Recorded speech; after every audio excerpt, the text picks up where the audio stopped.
here for week 2 of the preseason for the Seattle Seahawks going up against the Chicago Bears. I will be giving you my point of view on all the stuff going on, keeping you company, and same with you for me. So I generally have my kid also sitting here watching, so you might hear me talking to him too. If you have not done this before, I will let you know that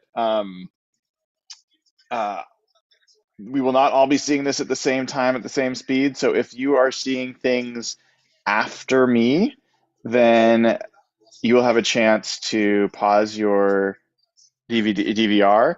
I will tell you when things are going to kick off, and you can actually, that's if you're ahead of me, I should say.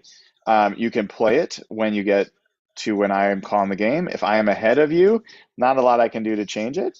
But you'll hear me at times. I'll pause because I'll probably want to listen to some of what the commentators are saying as well. But happy to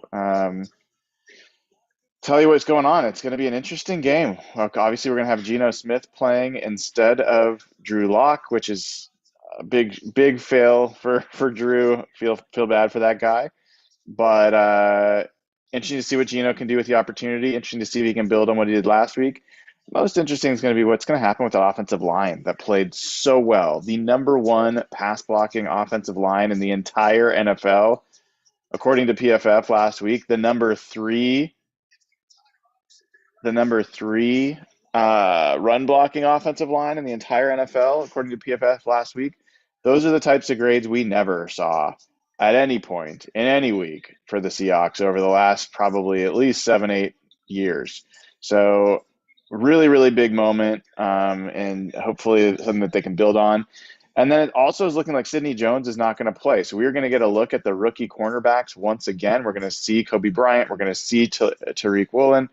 We're going to see the crew. So that's going to be a big deal. Curious to see how Justin Coleman looks in the nickel since he had a pretty awful game in the first week, and chance to bounce back. We will not see Rashad Penny. We will not see Ken Walker. Rashad Penny is healthy, but starting running backs just don't play in the preseason, so we won't see much of him.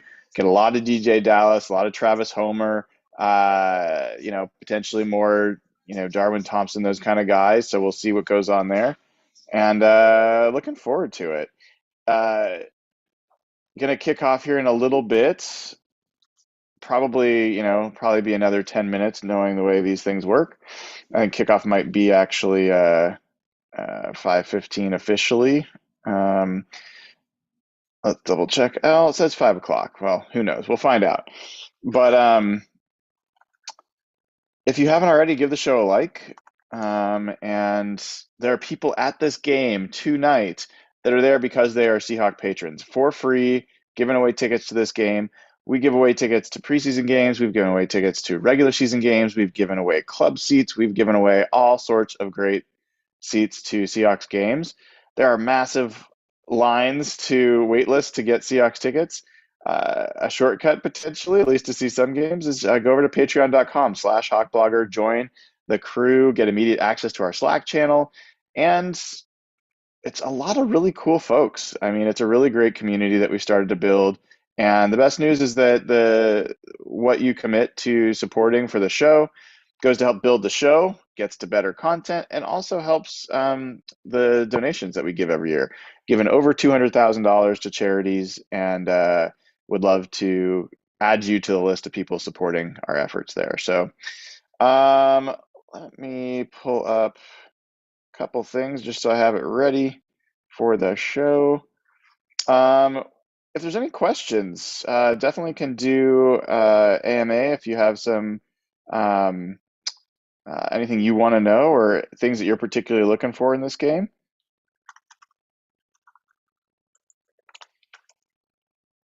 Definitely a little different with a home game versus road. So I know there's going to be the new scoreboards, which that is one of the things that I know I'll be curious about when I go to the first game of the year is how the scoreboards are always pretty small, but I'm kind of curious what it'll be when they have.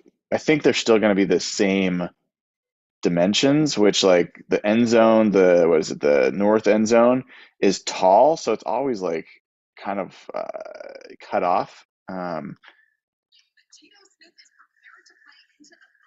So anyway, curious. I'm seeing some questions come up here. Max B asked, "Do you feel like we have a good understanding of what our pass rush rotation will look like?"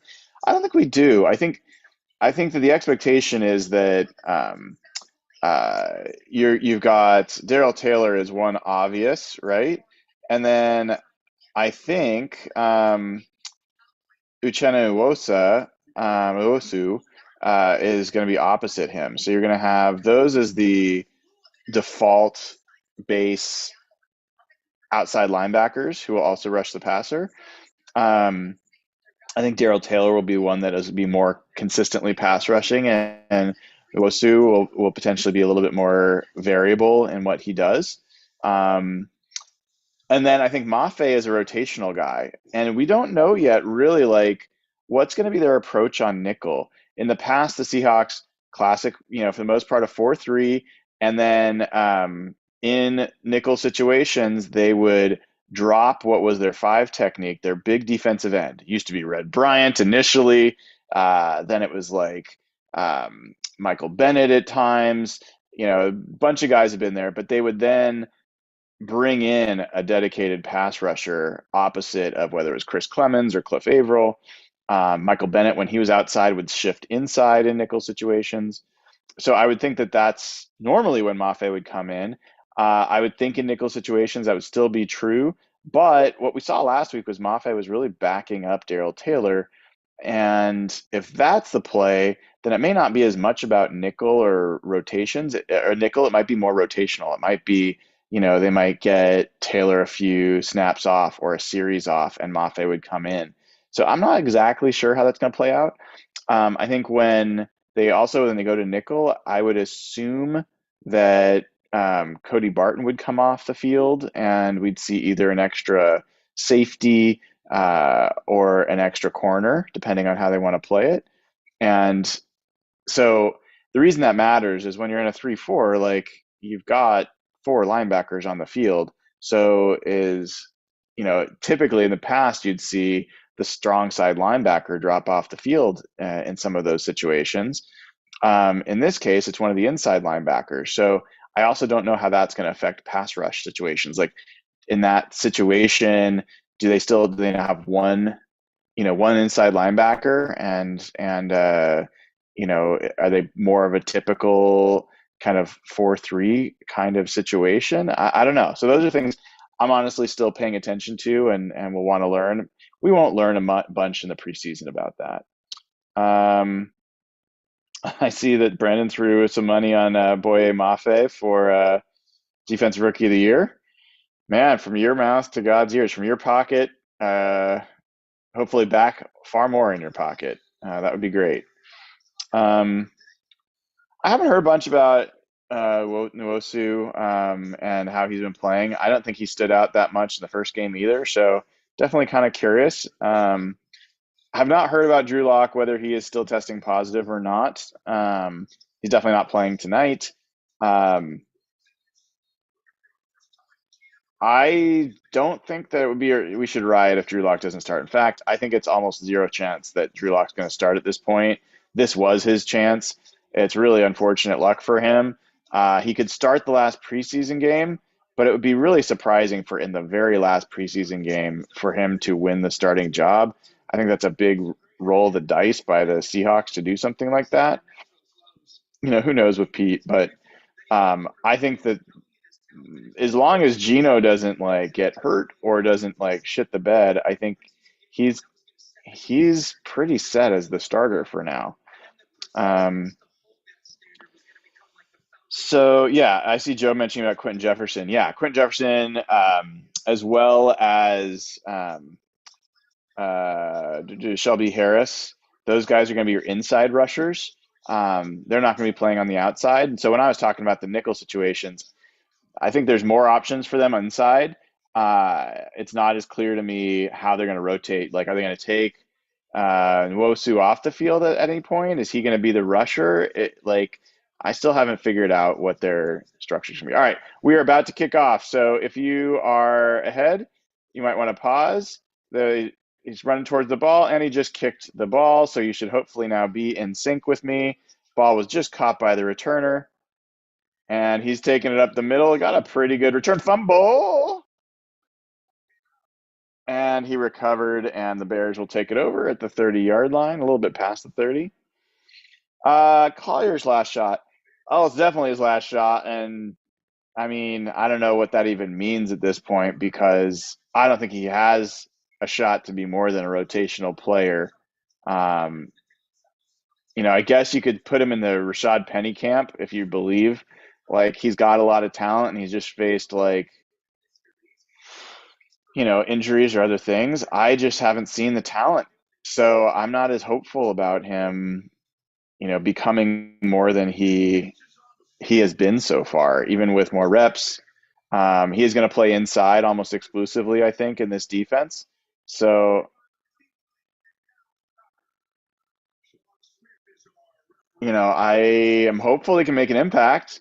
Maybe, like I said, the most optimistic is that he is like Rashad Penny, who most people would have never guessed the Seahawks would re-sign before last year, and he had a great last part of the season and re-signed. So maybe Collier blows up, maybe something happens. All right, Justin Fields getting ready to take the snap.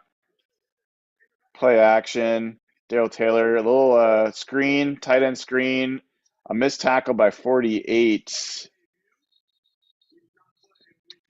That is, well, we don't have a number for 48, at least on the roster. But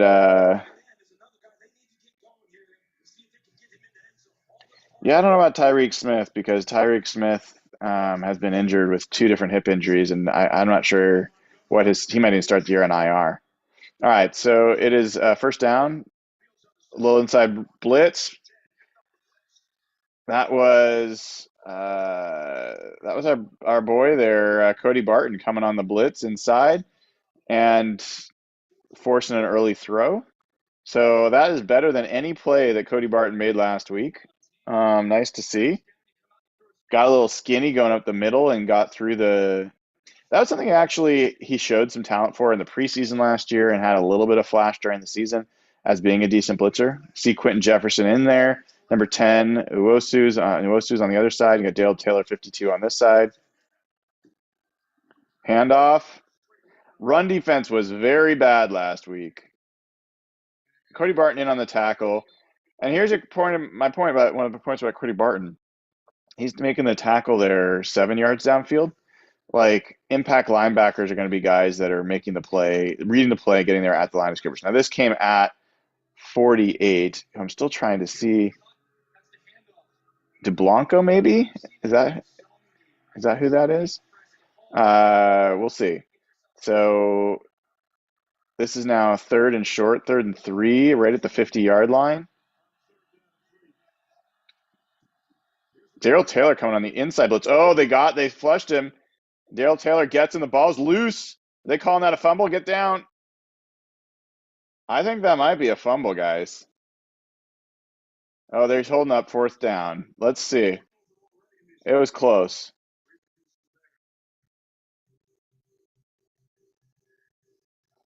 Well, I don't know if Taylor was playing inside or if it was a stunt, but he came inside on that rush, flushed Justin Fields, held him to make a decision early.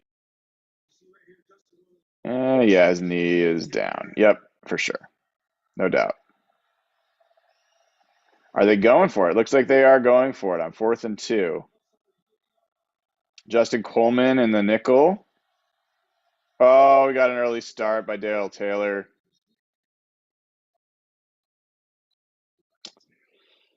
That's going to be an issue, man. I think Taylor's a guy he likes to get a good jump. He's a twitchy guy. We've unfortunately seen this with a lot of great pass rushers. They try to cheat that snap count. 4th and 2 is not the time to do it. Not the time. All you got to do is watch. Yeah, that's just bad. Unfortunate. Alton Robinson had a good game last week. He had two quarterback hits, and he's dropped a lot of weight this year, so he's faster. I'm not selling on Alton Robinson yet. Good inside rush there. That was Poona Ford applying pressure. So far, Seahawks are getting a lot of pass pressure. Justin Fields is a tough guy to bring down, so they're chasing him all around. Bennett did it all the time. Yes, he definitely did. Michael Bennett jumped off sides plenty. It was frustrating. You know, some guys that's part of their salute. Part of their approach to getting pass rush. Oh man, there is DeBlanco again. That is 48. So inside backers are going to be targeted over and over and over again for the Seahawks because, frankly, other than Jordan Brooks, who is not going to play tonight, they're not good. They're not good players. And so this is a point that you can isolate tight ends on these guys. You can exploit them in coverage.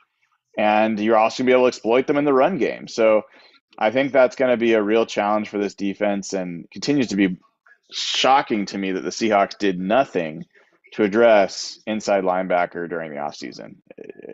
Very shocking to me. There's the quick throw out in the flat to 11. Oh, wow. A bunch of missed tackles again. That was an issue last week. A lot of missed tackles. You see Boye Mafe on the field now. Probably gained 3 yards, I would guess.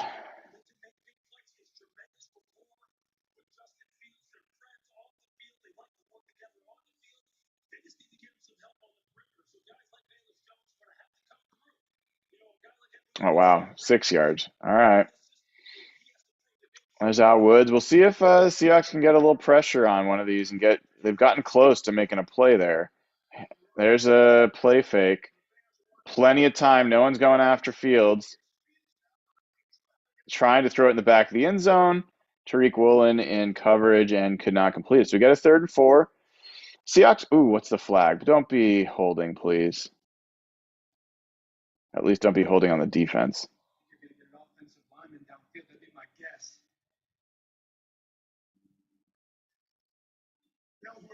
All right. Decline, 3rd and 4. So, one of the things to be aware of, like pass rush wise, is they're going to be try to be careful with Fields. Like they're not game planning, but they're going to be more likely to try to keep him in the pocket and not let him like run past him. So it wasn't a total shock that they didn't just chase him down there initially, but they do have to put some pressure on him. All right, 3rd and 4. Rushing just 4 guys, did not get there, and good coverage. That is Josh Jones. Really nice play. Really nice to see. I've liked what I've seen from Josh Jones, both last year and this year. Athletic dude, smart player, decent tackler.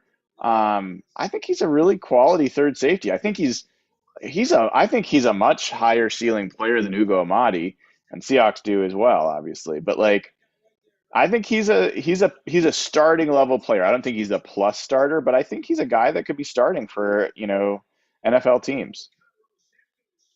And there's a field goal.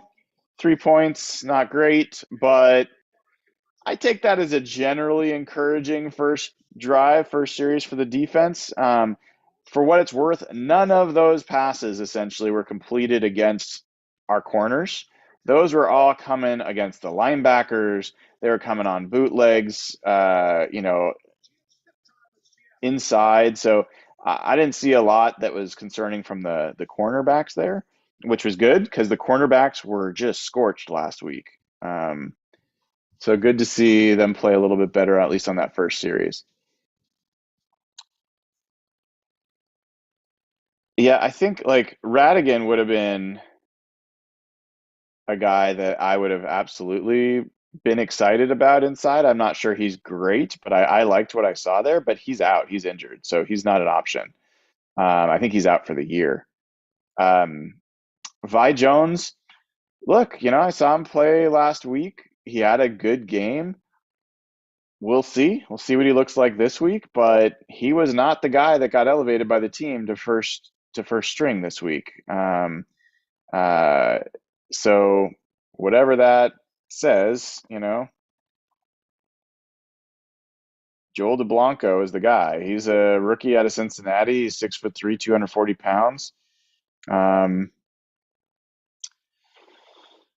he even got a mention today in the Seattle Times as a player to watch, which I think is a alarming indicator of the state of the Seahawks inside linebacker depth chart. Like, it's not cool. A guy that I did like that's been injured is Lekeem Williams. He was a rookie, I think, last year. I liked what I saw him, and he's just been hurt. So, he hasn't gotten a chance to play. Yes, I know Mr. DeBlanco is from Aberdeen, Washington. I got to say, I think it's much more likely that people are going to remember it as the home of Kurt Cobain and not the home of Joel DeBlanco. But, who knows? I heard this Roquan Smith question a lot. I think I'd like to say there's zero chance they will go for it. They've done sillier things before, but it is absolutely the wrong move for the Seahawks. He's a great player. I really like him. Uh, Inside linebacker is not the position that this team should be spending 18 to $20 million on right now. They are not a Roquan Smith away from being a contender. So no, I don't think they should be trading away future draft picks on young players for guys to pay 18 to 20 million right now. So that's a strong, strong, strong no for me. It has nothing to do with Roquan being. Oh, look at the ref. Took it. No, we don't. Ugh, I'm not a fan. All right, so the Seahawks take it over at the 25. Gino's got it. Let's see who we got on the line. Is Abraham Lucas starting?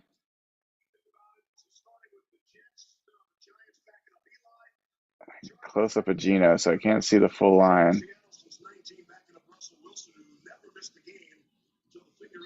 Oh, great. We didn't have any of that last week. No, it looks like Curran is starting still at right tackle.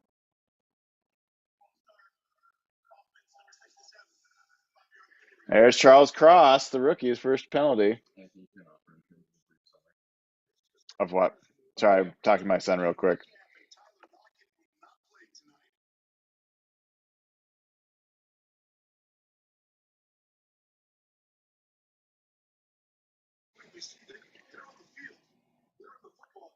Oh, you got Lockett and DK getting some reps.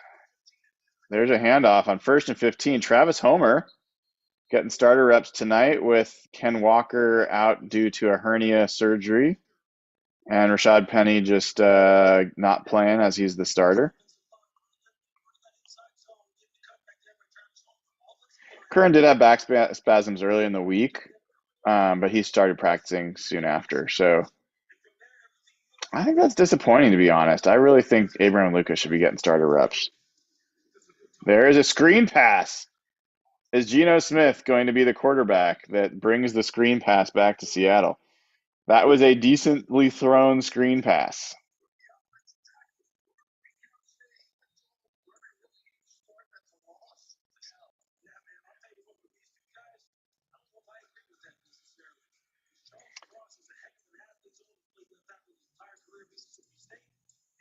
So they're going to get an early 3rd down and 5. That's not bad after starting with 1st and 15.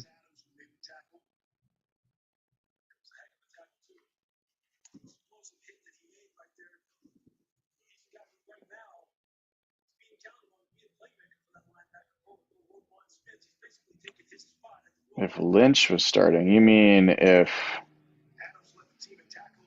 I think you mean if Locke was starting.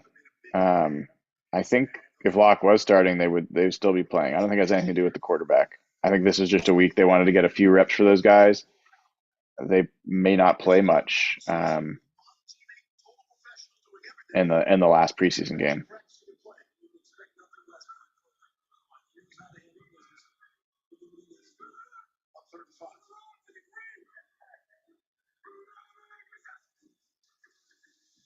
All right, good pass protection. Gino looks downfield. Oh man, he got to make that catch, Freddie Swain. I don't know, man. I think that was a catchable ball, and he looked like he didn't know what to do with it. It was great pass protection again, so that's the good news there. Plenty of room, look at that, how clean that pocket. Oh, that has got to be caught. That has got to be caught. That's just crap. Swain is like, ugh. Guy's got very limited ceiling as far as I'm concerned. He's a guy a coach loves because he can play all three receivers positions, probably knows the playbook inside and out, but like he's not a great athlete. I don't know, man. I want to see the replay again, but that sure seemed like something that he should have caught. I'm going to rewind on my own since they're not giving us the replay. But, you know, the good news again is that pocket was solid across the board. All right, come on, let me see. Okay, here comes the throw.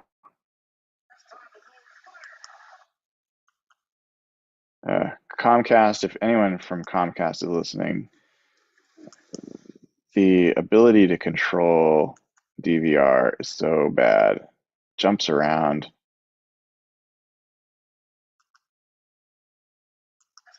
Oh my God. So frustrating.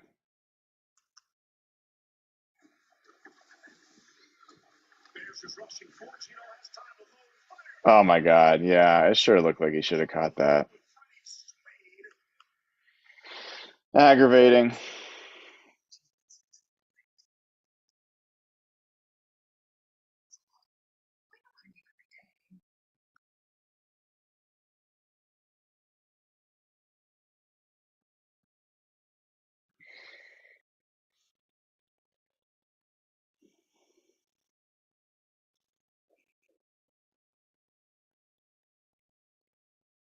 You might hear me mute every once in a while. So if you see my lips moving and no sound coming out, it's because I'm talking to my kid, which is like what I'm about to do now.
All right, we are back.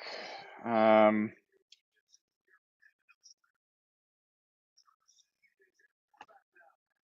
they already took out Fields. There's a good tackle, or at least that's Mike Jackson, number 30, the cornerback coming off the edge.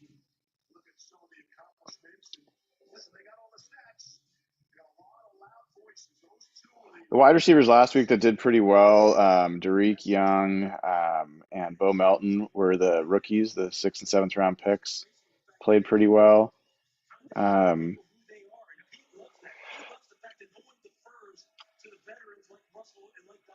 right, 2nd and 8. Seahawks really struggled on first down, on defense all last week. So interested to see how they do better. Oh, that was a good tackle. That wasn't Wosu. So 3rd and long. That's probably the best 2 first and second down reps we've seen, and certainly against the running game. The running game last week was running defense was pretty awful.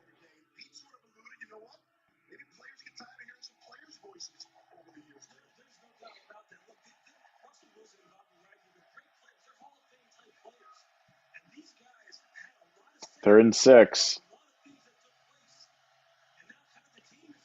Inside handoff. Good play call. And Seahawks were not able to make the tackle. They were in a pass rush kind of defense, gave up the middle. It was a perfect play call for the defense the Seahawks had called, and that's what happens. There was a chance for them to get off the field, but could not make any of those tackles.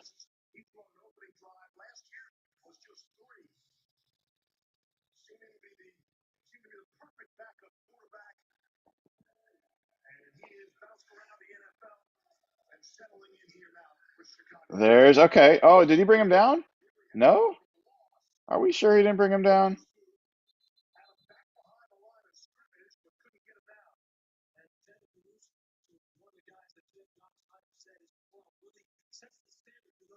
Interesting. I thought he got into the ground, but someone's hurt.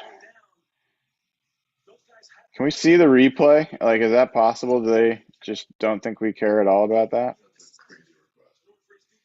It's just annoying, right? Like, I mean, it's important to see if a guy's injured, fine, but like, now show the replay.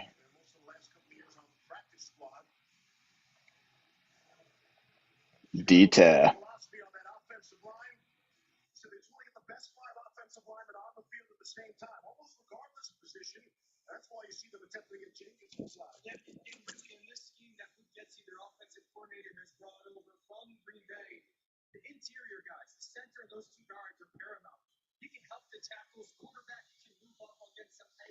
Yes, this is just audio from Mike on my AirPods.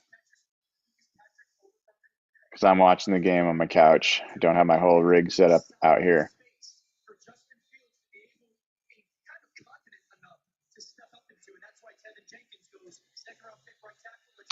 All right, what do we got here? 2nd and 12. Oh, because he did get him down. All right. See, we had no idea. Oh my God, everything's up the middle. Everything's against the linebackers and the safeties. So we're not even learning about the cornerbacks yet because they don't have to target them. They can just go right up the middle against these shitty inside linebackers.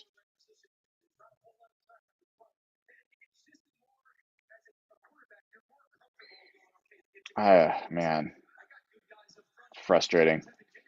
And the crazy thing is, I got guys on Twitter insisting that Cody Barton's a good player. I just like based off of what? Okay, there's the first throw to a receiver. Woolen was trailing, but there was going to be a short gain at most there. People sometimes misunderstand cornerback play, and they see like, oh, if a guy catches a 5-yard pass and he's 2 yards behind him, that's bad coverage. If you hold a guy to 5 yards and it's not for a first down, that's almost always good coverage. So most teams will give up 3 to 6 yards in the passing game. Oh, good penetration. I think that is Wusu again. Yeah. But the Seahawks they're getting a lot more push last week, and a lot more penetration than they did last week. They had some sacks last week, but it wasn't consistent coming from the inside. It was usually just one guy getting there. All right, 3rd and 10. Come on, boys. There's some communication. Let's see if they're listening to each other. Good inside pressure by Wusu again. A little flip pass. Penalty. Cody Barton's there. Good job, Cody. 4th down. Holding on the Bears, I believe. All right. Are the Seahawks going to force a punt? Now, remember, on the first drive of the game, the Seahawks actually did force a 4th down, and they just were, Chicago was able to convert it. But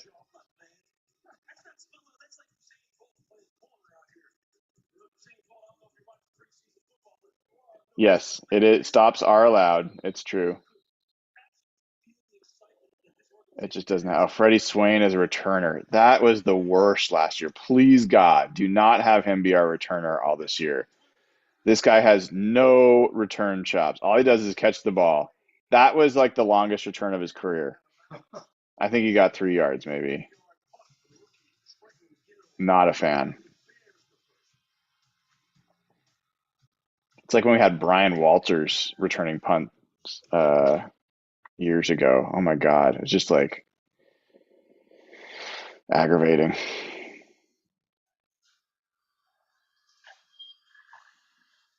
It's not like they don't have anybody that could be a returner.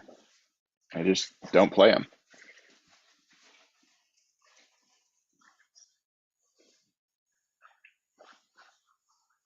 Yes, I do remember this guy named D. Eskridge.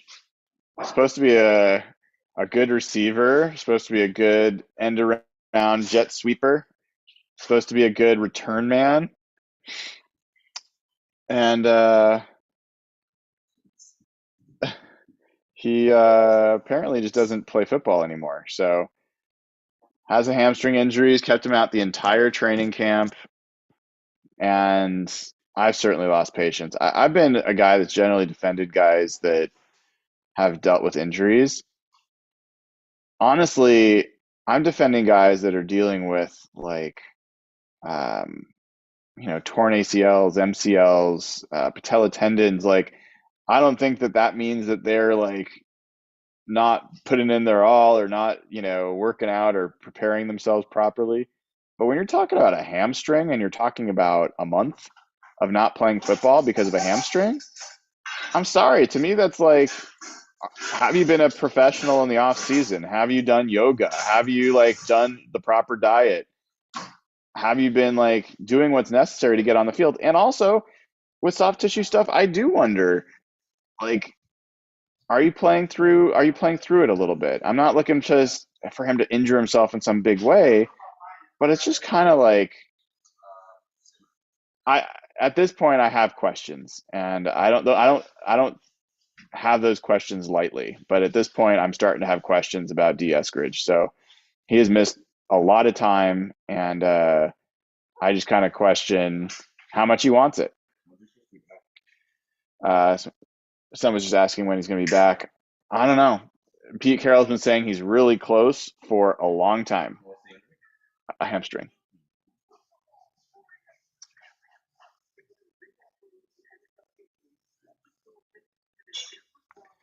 I remember when this trade happened. That was a interesting moment in Seahawks history.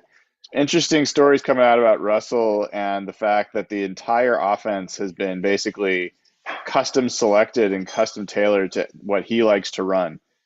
Um, a lot of pressure on that guy because he has no more excuses if things don't go really well. All right, 1st and 10 from the 14. There's a play action rollout. He is going to just throw it. Hey, thank you, Geno Smith.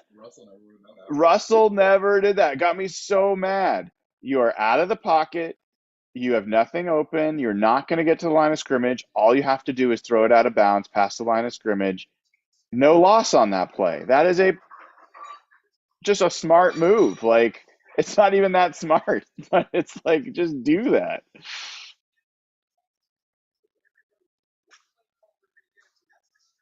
All right, 2nd and 10. So Derek Young is 83 and Penny Hart. So definitely got backups at the receiver position. Still got Curran in at right tackle. There's an inside handoff. Man, the run game has looked solid, folks. That was Damian Lewis.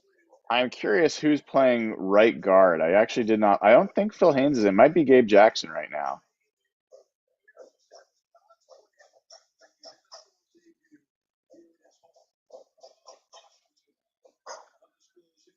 All right, 3rd and short. Can we get a first down?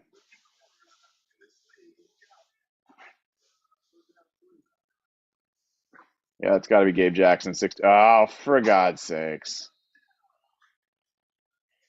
Ugh. This offense is going to be hard to watch at times.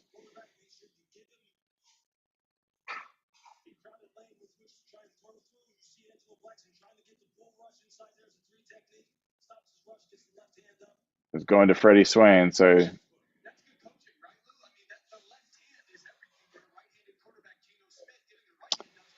Michael Dixon, the most commonly used Seahawk.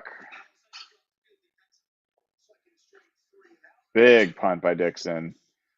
See if the coverage can keep up with the punt. It can't.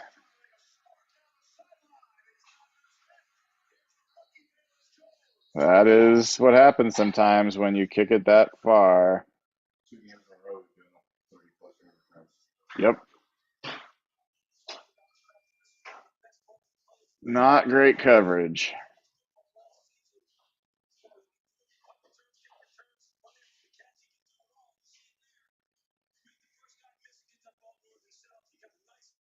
Oh, there's a lot of just bad tackling. Abunier, who's a backup linebacker and is supposed to be a special teams ace, was the one who missed the tackle initially there. And yeah.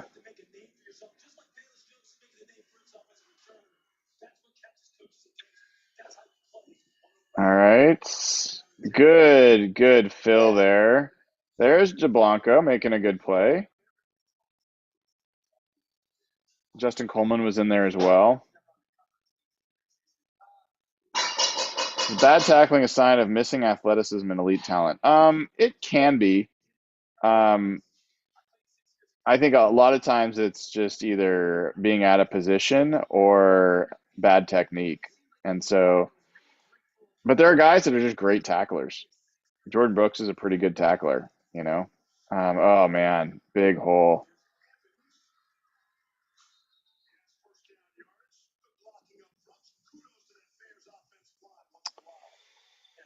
I mean, they are just attacking up the middle over and over and over and over and over with the pass, with the run.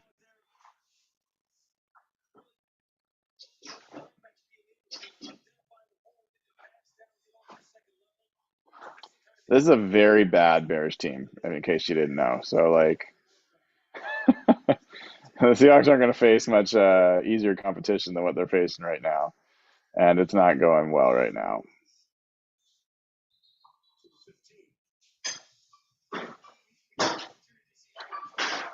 So, I mean, Quentin Jefferson, 77's in there. Like, you see him coming out. Like, there's people that love Quentin Jefferson. Jefferson's a guy that can cause some havoc in the middle. He can get disruption and get some penetration, but he does not make. He often misses tackles. Like, and I'm not a huge fan. I think he's a guy that gets pushed around.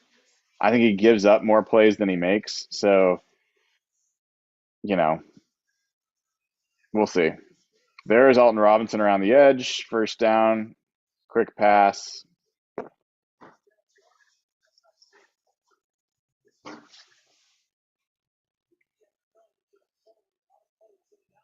So we're at first and goal.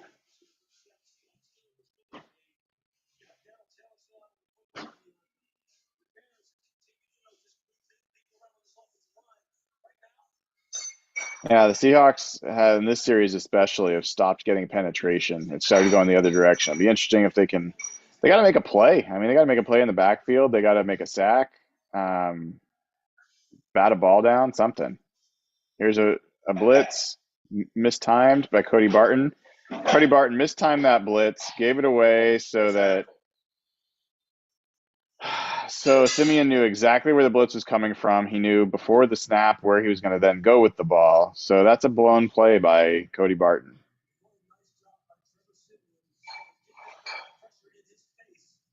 And you've got to disguise that blitz better. He made it so easy on the quarterback. That's as easy as it can possibly be because he knew there was going to be nobody there to defend that pass.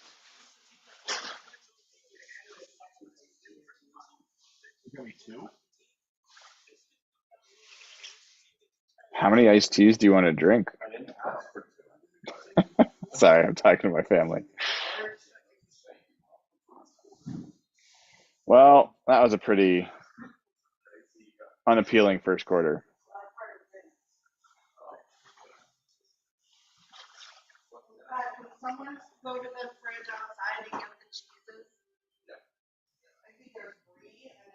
I'm going to go on mute for a second during the commercial, folks.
All right, we are back.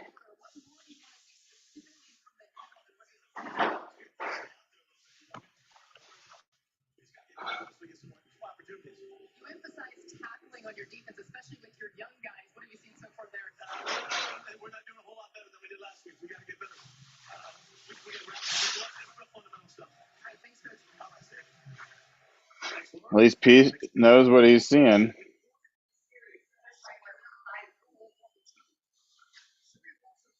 Up, up. Mike Jackson couldn't keep him out of there. Oh, that's exactly who you want to get beat by. Jake Tongas. I mean, who really has ever been able to stop Jake Tongas? Trevor Simeon to Jake Tongas. I mean, that is like Montana to Rice.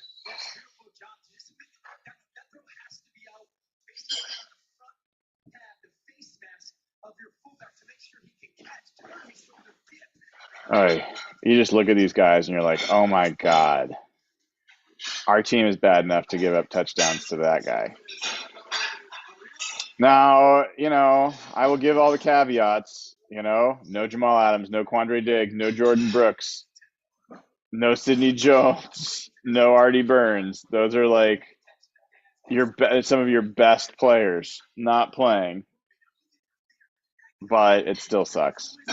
It still speaks to your depth and even coaching to some extent. Like, if you got the right scheme and the right calls and you've coached them up the right way, then you put your players in a chance to make big plays. And so far, it looks like the Seahawks are on the reaction side of these things. They are not the aggressors, and you just want to see a Seahawks defense that are the aggressors again.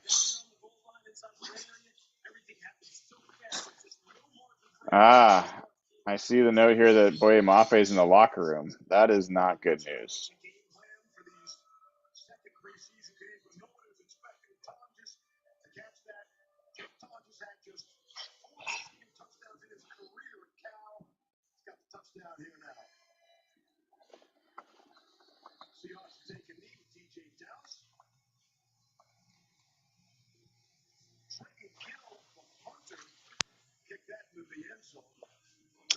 Number 48 is so bad. That is Joel DeBlanco.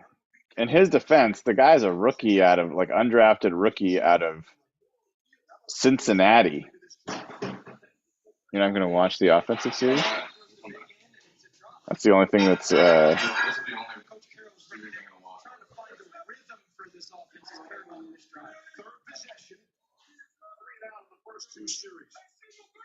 Yeah, first down would be cool. I hear those are helpful.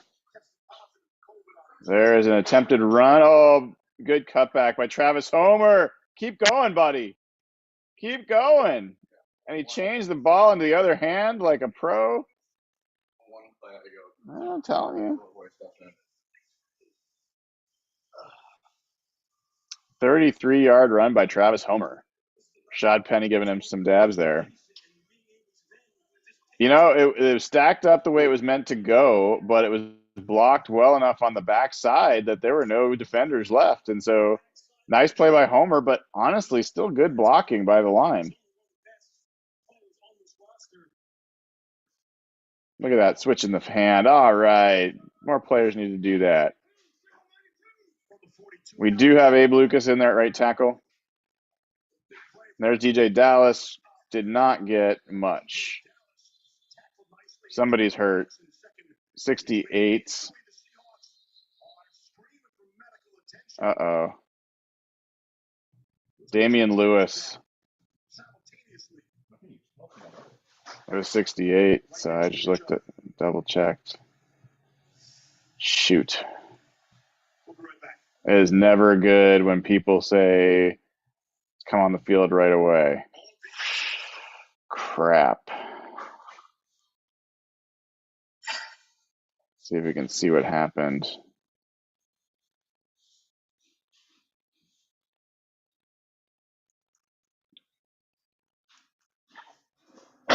Okay, 68. Looks like he got rolled up on from behind. I would guess this is going to be an ankle or a knee.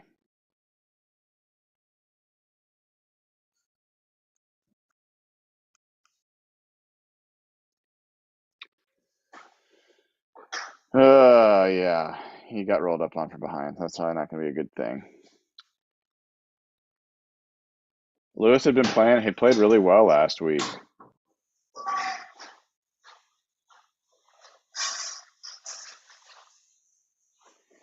You know, I don't know if the team's made of tissue paper. Like NFL, it is 100% injury rate. Like that is just the reality. Everybody gets hurt in this game.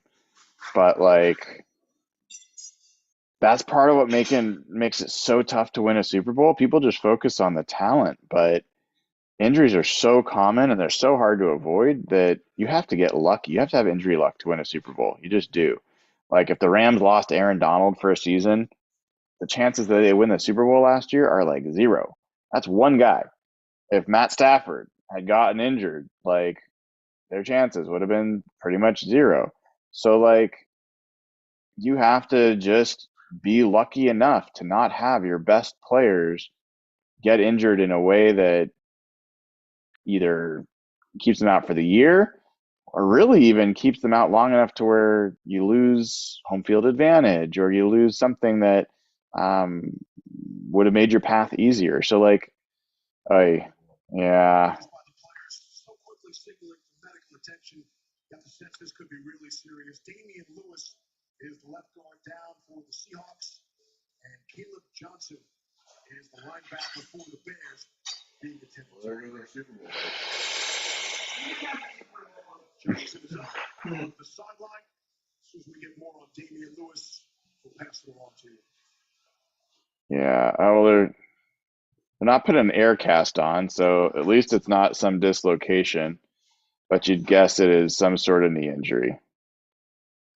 I want you all to know that my son is really excited about this She-Hulk show. He thinks it's going to be so good. Like he's just wondering why more people aren't excited about it.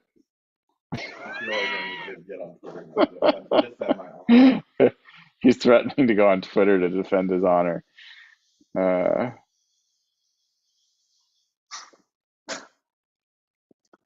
I don't know about naming any store Jones Bones. I mean, I get it's for dogs, but I don't know.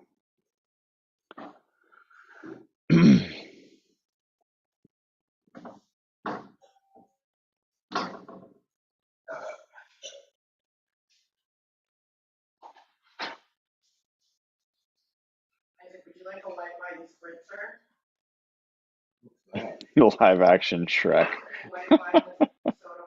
Yeah. I'll just have a glass of wine, please. Woolen has not had enough plays toward him to really say how he's played so far. I mean, he hasn't done anything terrible. He's had a couple nice tackles, but nothing special. Um, yeah, I mean, as far as injuries go, like you don't want them to ever happen, but it's not the worst thing for him to happen this year. The Seahawks are not doing anything of interest this year. So what matters the most, like what you don't want to see is young guys like Damian Lewis going down because you don't get a chance to evaluate whether or not they're going to be part of your future. I think the assumption is Damian Lewis is. Obviously, this means that Phil Haynes will slide in there. And Phil Haynes is a guy that is, I think, if not their best guard, he's right up there.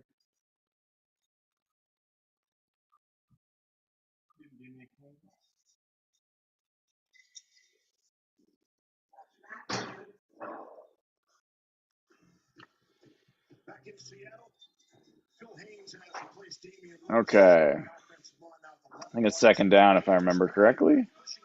Second and 8.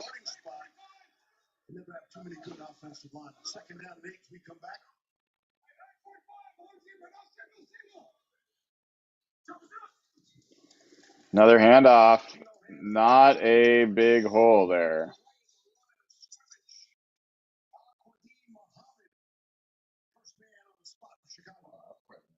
Mm-hmm.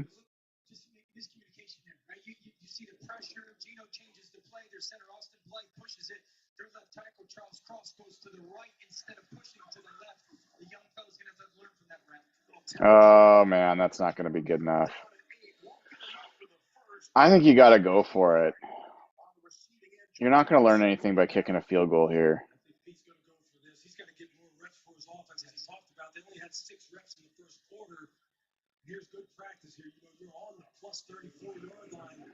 I just wonder a little bit about that play call. Like that, I've seen that from Waldron before, where he does not run it to the sticks.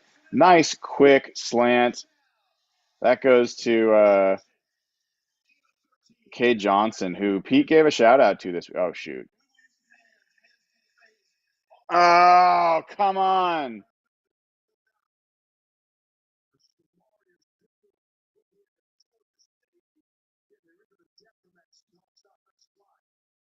What?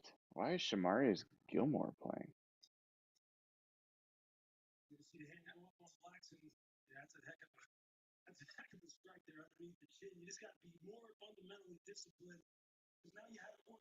That was a nice throw by.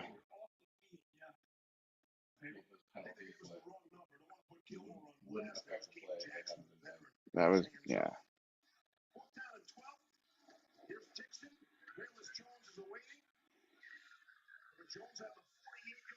Oh my God! What an idiot! What an idiot! Come on, Justin. Know where you are on the field, dude.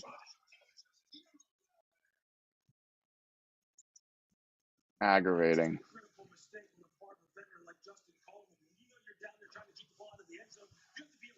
Oh my God. I mean, this is when you as a coach look like an idiot. I mean, I do not think Pete Carroll's a bad coach. I know a lot of you do. I know a lot of folks hate him. That's fine. But this looks like a poorly coached team the way things are going in this game.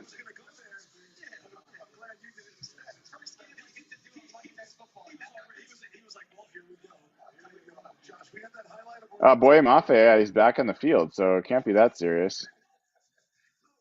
Gets inside, gets after the quarterback, and they can't bring him down, and he throws it too. He does the play.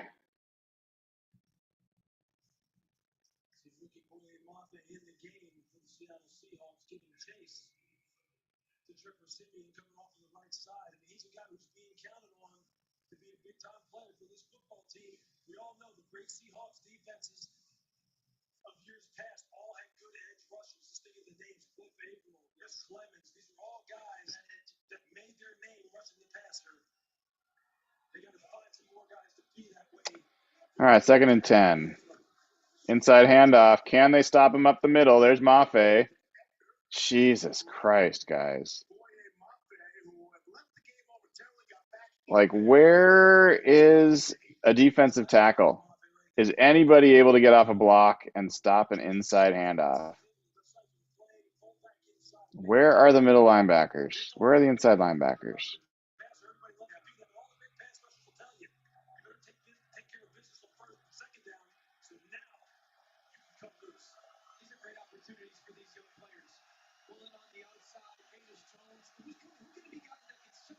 Can the Seahawks make a play on the other side of the line? Play clock is winding down. Here we go. I think a false start. False start. Okay, we'll take whatever freaking beneficial play we can find.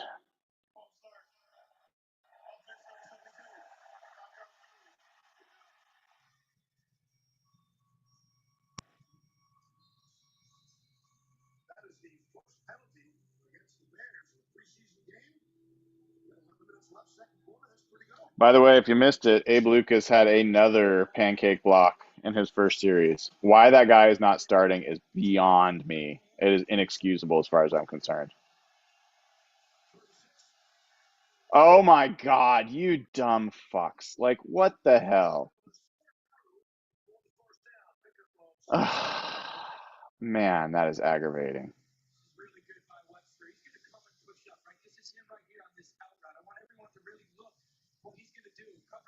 Is that Justin Coleman again? Jesus, Justin Coleman, guys. This guy is having an awful preseason. Awful preseason. There is some pressure from Wosu. Forces a throw out of bounds. I mean, at least that's a positive play. Is Kobe Bryant hurt or something? Why are we not seeing anything from Kobe Bryant? We're seeing Mike Jackson and Tariq Woolen and Justin Coleman.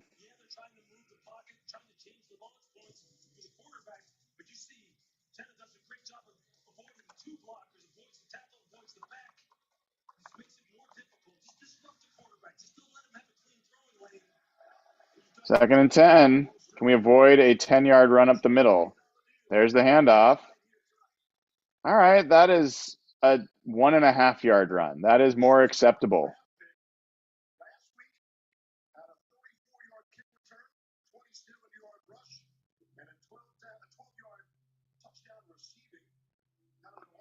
Yeah, I don't think this isn't the scheme that Pete ran. There's a comment here. I wouldn't say Pete's a bad coach. NFL's evolved too much. Can run the same scheme. They hired a whole new defensive staff. This is a new scheme. They are not playing single high safety 4-3 anymore. This is a 3-4-2 safety look. Like, it's a different defense with a different coaching staff that is not beholden to Pete's way of doing things. Oh, yeah. Oh, my God. They're saying no catch.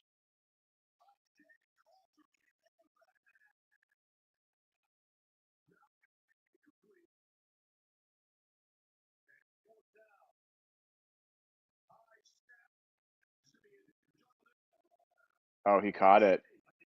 He caught it. He caught it. Fuck me. Ugh.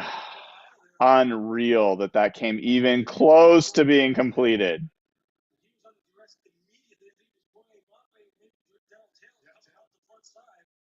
Are they not going to challenge this?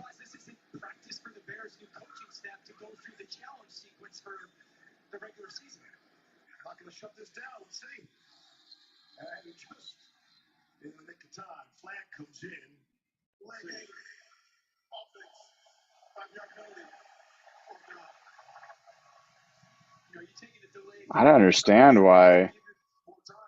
You can't, I think after a penalty, you can't challenge the last play because that's now a new play, right?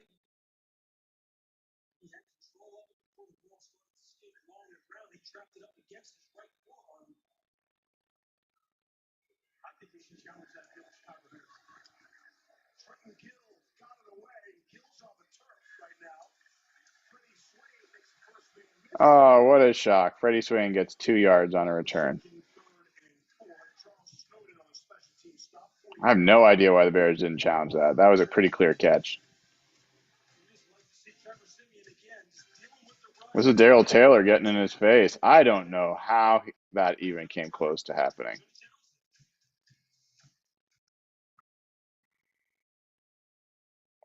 Well, yeah, you can't challenge after a penalty, but they could have challenged before they got the penalty. They had plenty of time. It was just weird.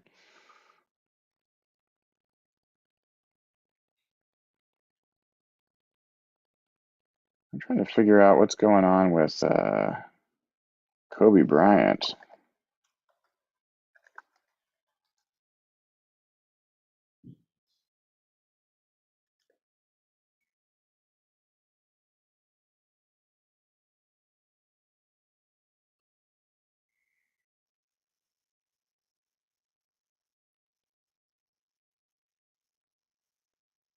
Yeah, I'm not seeing anything. I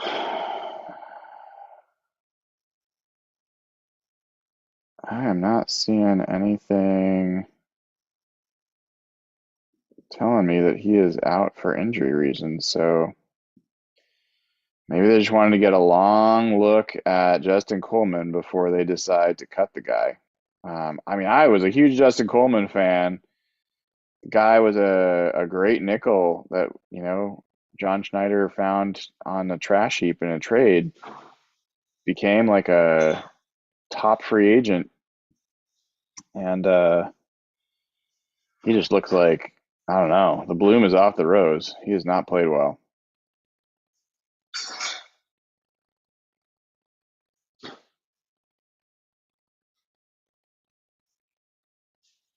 I hear you, dude. It does feel like the Seahawks are unlucky at times. At the same time, Seahawks won a Super Bowl, had some of the best talent to ever be assembled in one team in 3 years. That was luck had a lot to play a role in that.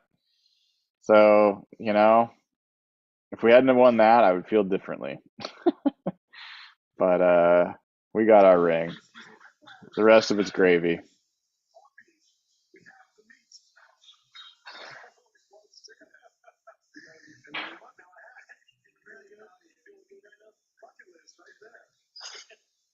All right. 1st and 10 for the juggernaut Seahawks offense. We still have Gabe Jackson at right tackle. Oh, screen with nowhere to go. That was to Noah Fant. They're trying to figure these screen plays out, but that does not look like they've got it figured out yet. Lost probably 4 yards.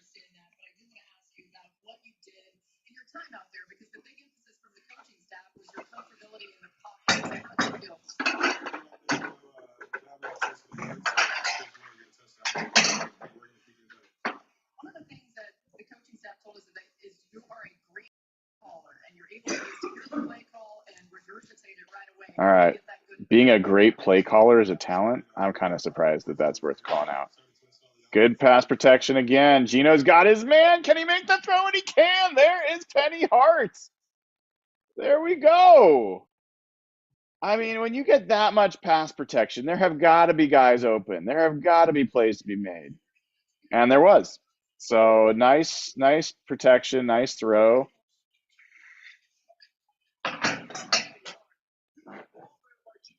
You might need to put him in his kennel.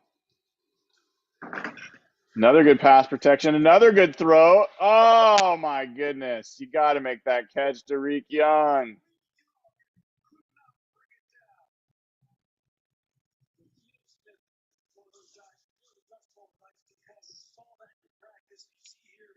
Oh my God, that's got to be caught. Oh, it was close. Just great pass protection all around. All right, 2nd and 10.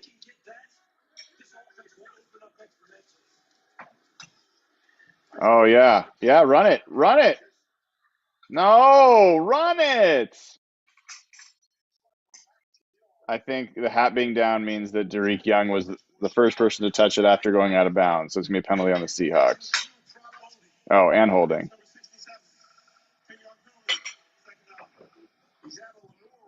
So that's Charles Cross, first holding penalty. Not as clean of a game as we saw from him last week.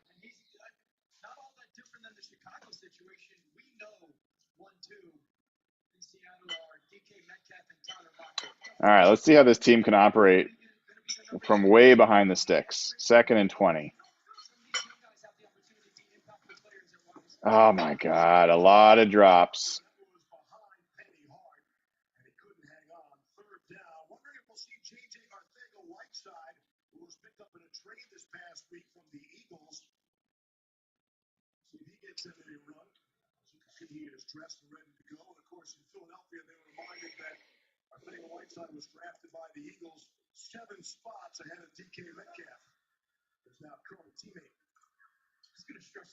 All right, well, I'm guessing they're just going to do something short here and not try to get the first down.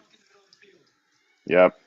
Here's to Colby Parkinson, who runs right into the guy as opposed to trying to run around him. I think the ball is out, and I think the Bears probably got it.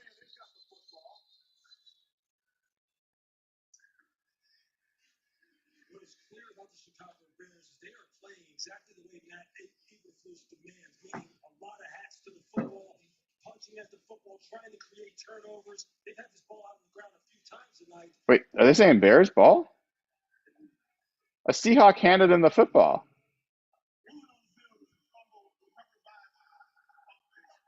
Oh, I was going to say, like, what the hell? That doesn't make any sense.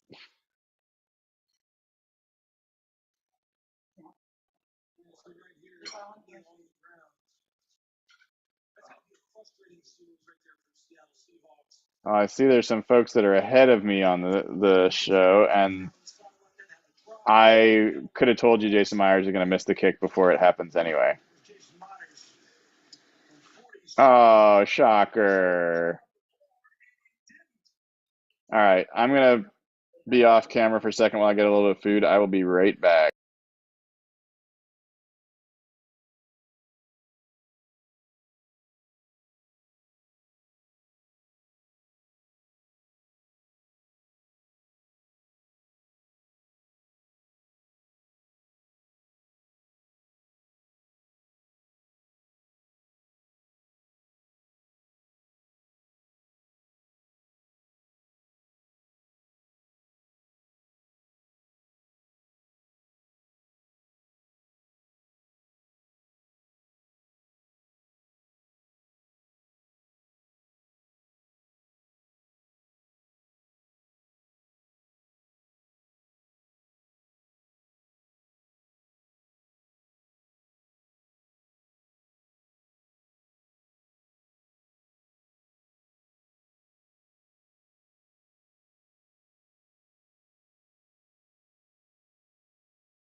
Hey, folks, I'm just taking a couple bites of food. I'll be back on in just a moment.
All right, folks. Third down. There's not a lot of respect for the Seahawks run defense. That's the second time they've run the ball on 3rd and 6. First time they got it. This time they almost got it.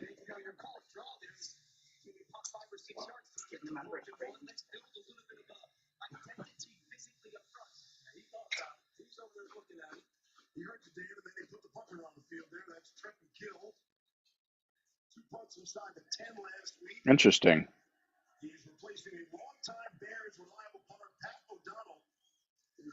The great Pat O'Donnell. Ooh, DJ Dallas. I'd rather DJ Dallas be returning punts. At least that guy's got some upside.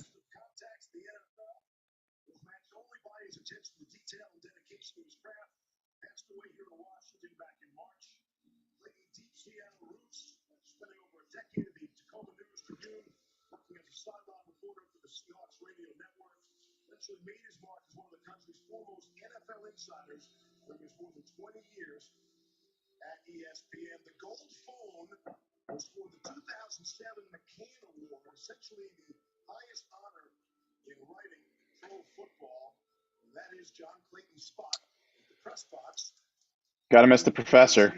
Guy was a great.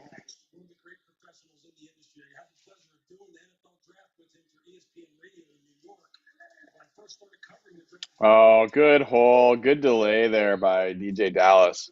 Waited for things to develop and then hit it up in there. Kyle Fuller's in there at center. Curran's playing right guard. We've got Lucas now at right tackle still. I would assume Phil Haynes is at left guard, and Charles Cross is still left tackle. There's an inside handoff. He's not going to get there. Not going to get there. It's going to be 3rd and 1.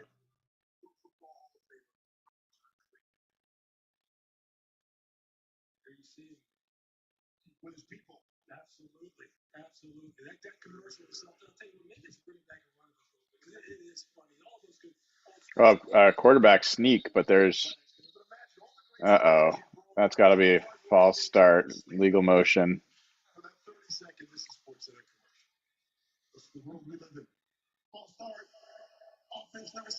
Oh, man. Charles Cross is having his rookie game today. I'd rather it happen in the preseason. Give him some things to work on. That's a tough penalty. That was a first down taken away. That's the second first down the Seahawks have lost. One by penalty and the other drop pass by Derek Young. That would have been 1st and goal.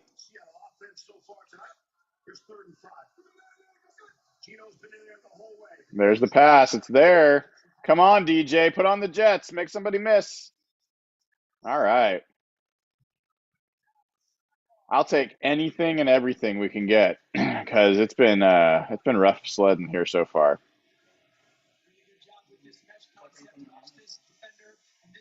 My family's making fun of me for my commentary. Just so you guys should feel free to do the same. What are you guys all doing for food tonight? we got a we got a wine cheese plate kind of thing going on here. Quick pass to Freddie Swain.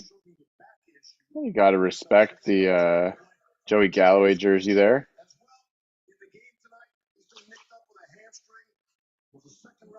Costco pizza, that's solid. Lemon pepper wings, chicken nachos. Oh my God, you guys are dunking on me here with that.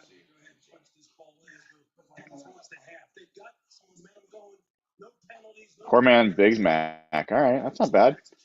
Oh, Gino. Oh, Gino.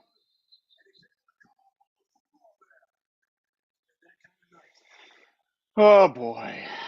If you don't want to be a butt of the jokes, then don't be so easy to be a joke. Like his foot gets tripped up there by Travis Homer. And that's fine, you fall down. But then like you're an NFL athlete, it should take you less than 5 seconds to stand up once you've fallen down. Like get up, throw it out of bounds. Like don't just sit there in a prone position waiting for someone to mount you.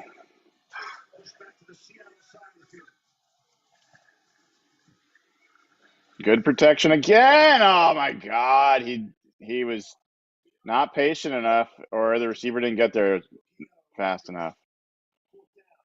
Ugh, that was Bo Melton.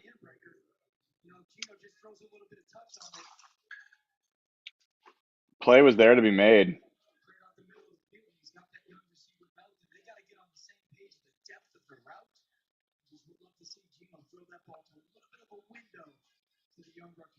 Quite the series, Yeah.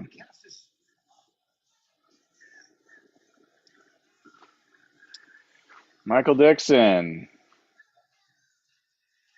He's like, I am not going to put it anywhere near the end zone this time because you fuckers are going to step on the end line.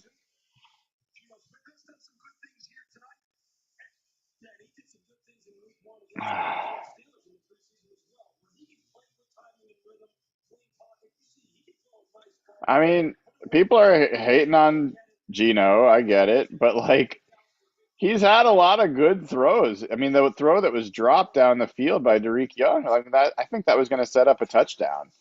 That was a great throw, consecutive great throws, and guys dropped it. So, like, are DK Metcalf and Tyler Lockett going to drop those throws? I don't think they are.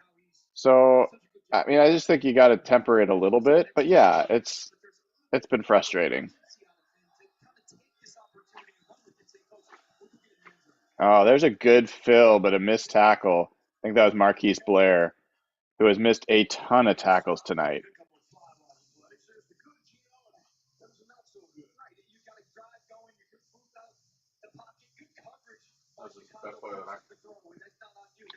I don't know. They're showing these as like the bad plays. I mean, when a play, that's not that bad of a throw. That's got to be caught.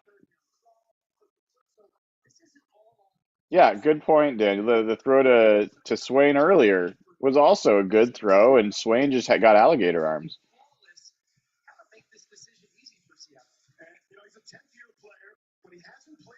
I would like to see the last season that the Seahawks opponents have totaled more penalties over the course of the season than they have. Yeah. It's got to be a decade. There was a nice play by Tanner Muse.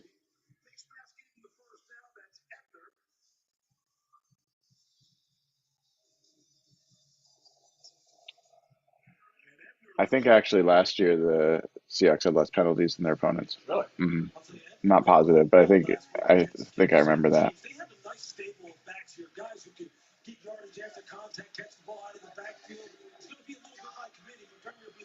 Second and 7. Is there a penalty? Oh, 2-minute warning. All right, I'm gonna go take a bite of food again. Please forgive me. Can't do this for hours without getting a little bit of food.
I can't believe they decided.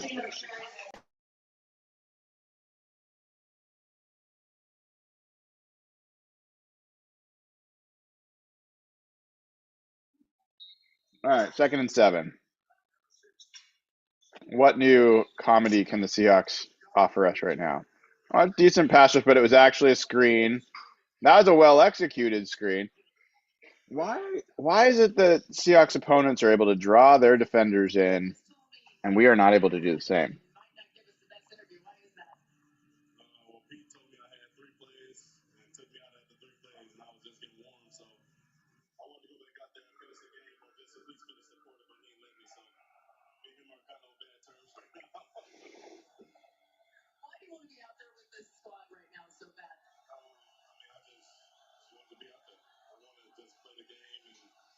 Oh, good tackle.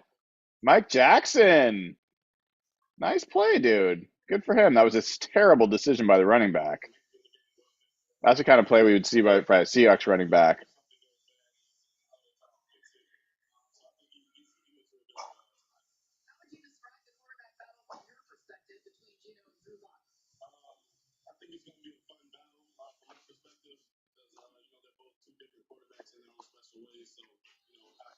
Special way.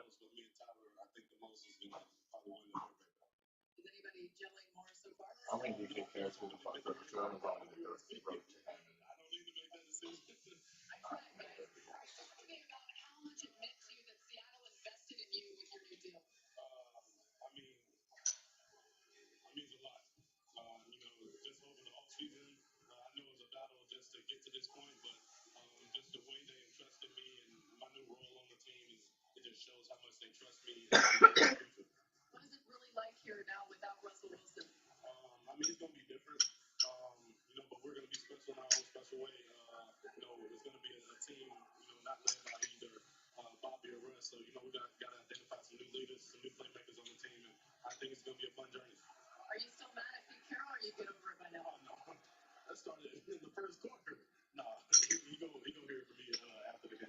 Just listen to DK's interview here. All right, it's the Bears punt. And DJ is going to let it get into the end zone. So they will have a chance for another 2-minute drill touchdown like they did last week. See if they can pull it off. Yeah, I mean, that guy is just, they say built different all the time. It's so cliche. But it really applies to DK Metcalf. That guy, he is a different species. I mean, it's kind of cool. Like between him and Tariq Woolen, now you're starting to stack up some of these truly unique athletes. You hope that Woolen can pop the way DK has. Did DK pop really a lot for preseason? Mm-hmm. Yeah.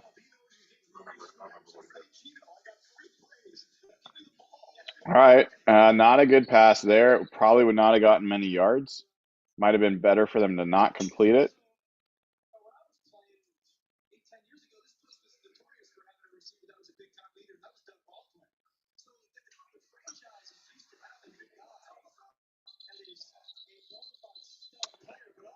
Is that Charles Cross again?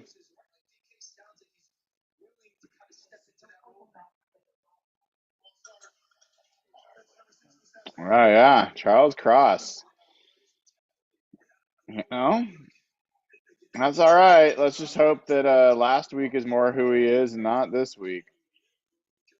I mean, look, Earl Thomas, his first game in preseason against Brett Favre, he got torched. And it ended up helping make him a better safety. So, like, it's okay for them to have these mistakes in the preseason. They just got to learn from them. Oh, another dropped ball. Another drop ball. My wife, who does not give a shit about the Seahawks, is sitting here and she's like, God, this is hard to watch. That is how bad this team is right now. I mean, basically, what you have is a bunch of guys running around, like pushing a ball around the field and having it hit the ground. Like it's pretty. It barely resembles football so far. 3rd and 15 already. And a sack. All right, guys.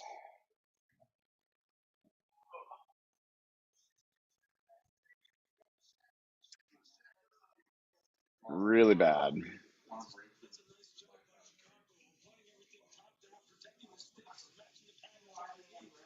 Hold on, folks. I'm going to deal with a couple things.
All right, folks. Last few parts of the first half. Going to stick it out with you. Oh, that was a chance. Nice break on the ball there. Still want to know where Kobe Bryant is.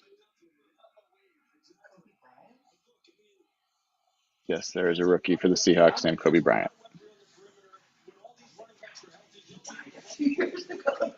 My wife's trying to tell me that Kobe Bryant's dead, but no, he is a Seahawk. Yeah. Wow. Yeah.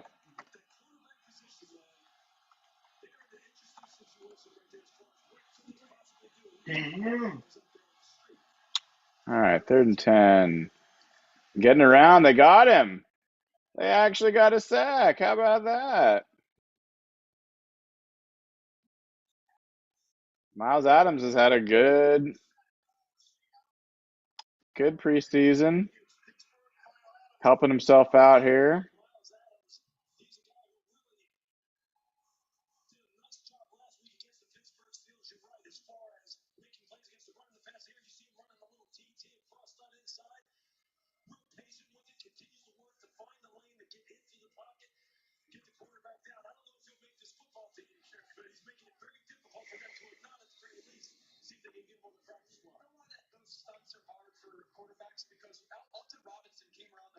Yeah.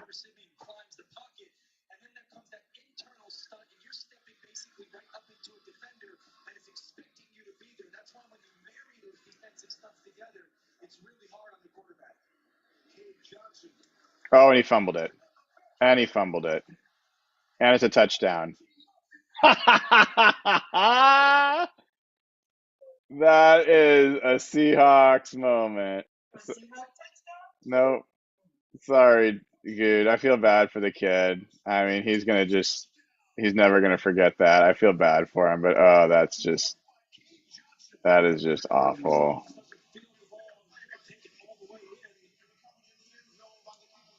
I mean, technically he was touched outside the end zone, but please God, just give him the touchdown.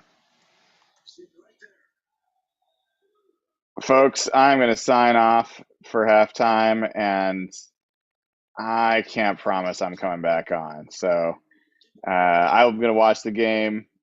I will keep the stream going. Feel free to keep the chat going. And there's about a 50-50 chance I will come back on. Uh, this is pretty rough, and so we'll see. We'll see. There's almost nothing to talk about because they aren't doing anything other than making mistakes. So it's pretty rough. Um, so I'm gonna go get some food. I'm gonna turn off the video, keep the stream going, and I will see you guys probably after halftime, but probably not for much after that.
Okay, I did come back, at least for a little bit.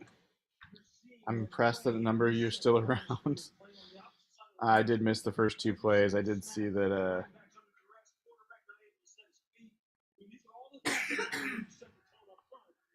we got Jacob Eason in the game. 3rd and 18.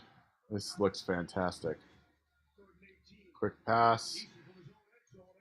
Nothing.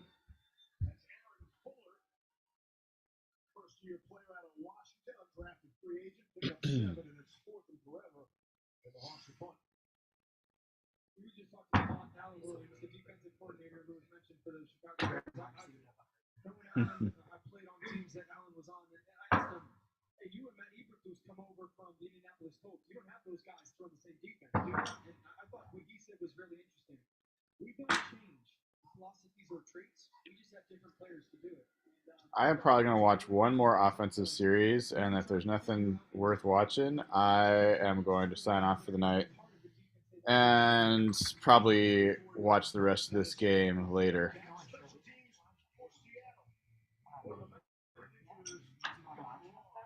So I'm curious, what do you guys think was the worst play of that half? The Justin Coleman stepping on the end zone, Cade Johnson dropping the punt for a touchdown, Jason Myers missed field goal, Tariq Young's dropped pass. There's a lot to choose from.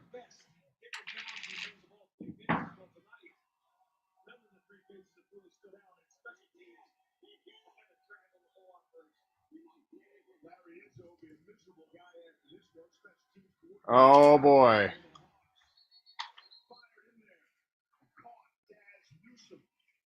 Man, why is Kobe Bryant not playing? Has nobody been able to figure that out?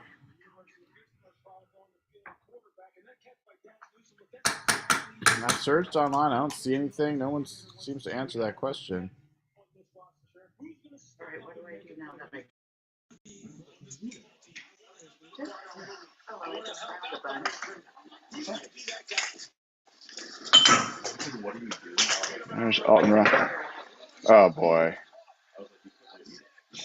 Oh really? That's not an illegal hit. Oh my god.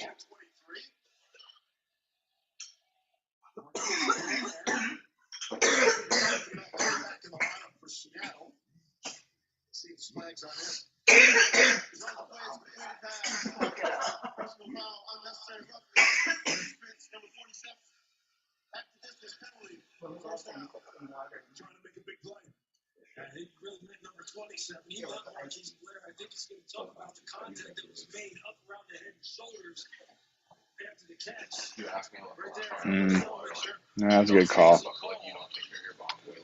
Marquise Blair. Pretty sure he's pretty close to an official bust at this point. Do you have a bottle of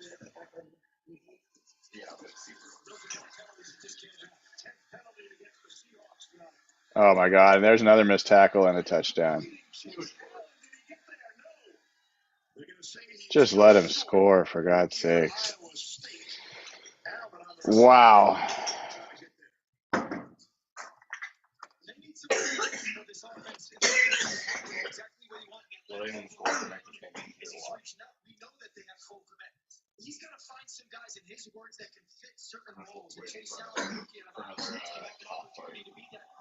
Oh, they're coming.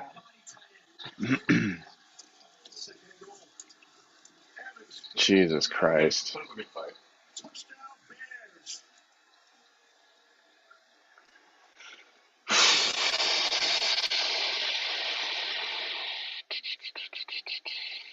Nice tough run by Darrington Evans, who really has a lot of talent out of App State, drafted by the Oi. Titans a couple of years ago. Has battled injuries throughout his career, but he is an electric. Something tells me there are not going to be a lot of positive PFF grades for the Seahawks in this one.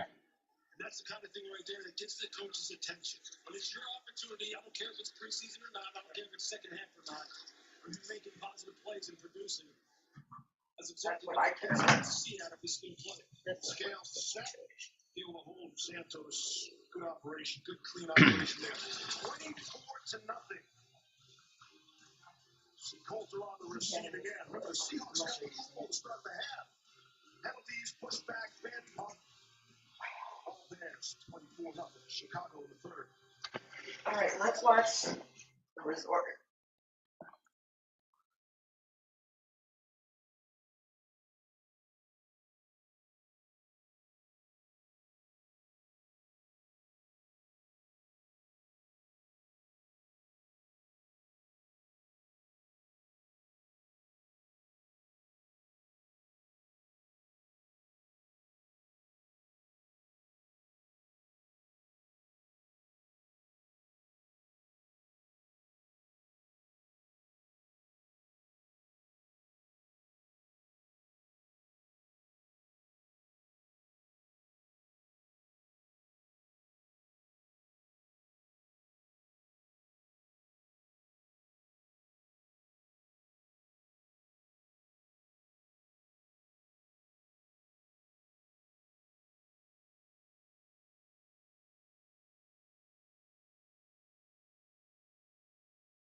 All right, folks, this is going to be my last series. Chicago tonight, 24-0. Let's see what the Seahawks can do. Kickoffs between Carlos Santos and the punter, Trenton Gill. That's Santos. Cade Johnson to return for Seattle. Well, K. Johnson managed to not give up a touchdown on the return, so that's a positive. What about Roquan Smith, their excellent linebacker, who is holding in instead of holding out, trying to get a contract extension and looking for big bucks. There you see the general manager. That's Ryan Bowles, very young general manager, 38 years old, replaced Ryan Pace. Touched on everything's new about these Chicago Bears pretty much. Easton says they're good. Let's see. Oh, Hands to DJ Dallas for a couple. Abe Lucas did not hold his block that time. Kept it from being a bigger gain, but still a decent run on first. Roquan is negotiating his deal on his own behalf, not using a certified agent to represent him and talk with Ryan Bowles. And Ryan Bowles, look, when we talked to him yesterday, he admitted the fact that it's a different type of situation. It really is. It's tough to negotiate with players who are arguing on their own behalf. Oh, there's a fumble. Okay. Yep. Awesome. As far as what Ryan presents to him, and then Roquan Smith, kind of this listening to it and then leaving the room. Roquan, as you see here, right? Well, he goes public with it on social media about how he doesn't feel like he's being valued. And how he doesn't know whether or not he's going to wind up finishing his career there with the Chicago Bears. This is a very tense, awkward situation right now for one of the great stats linebackers in this entire league. Well, there's some key phrases there. Not negotiating in good faith, that's a big one. Trying to take advantage of me. Jesus. And it was interesting listening to Ryan Bowles give his side of the story where he told us, look, it's a record-setting deal. But then you hear Roquan Smith say, They're not negotiating in good faith. And then you hear rumors about the fact that All right, folks. That's about as much as I can handle. So I am going to sign off for the night. I'm going to turn off the stream. So apologies. I think you can still chat if you'd like to hang out there, but there is not going to be a stream the rest of the night. I wish you the best, and I'm going to go hang out with my family. Take care.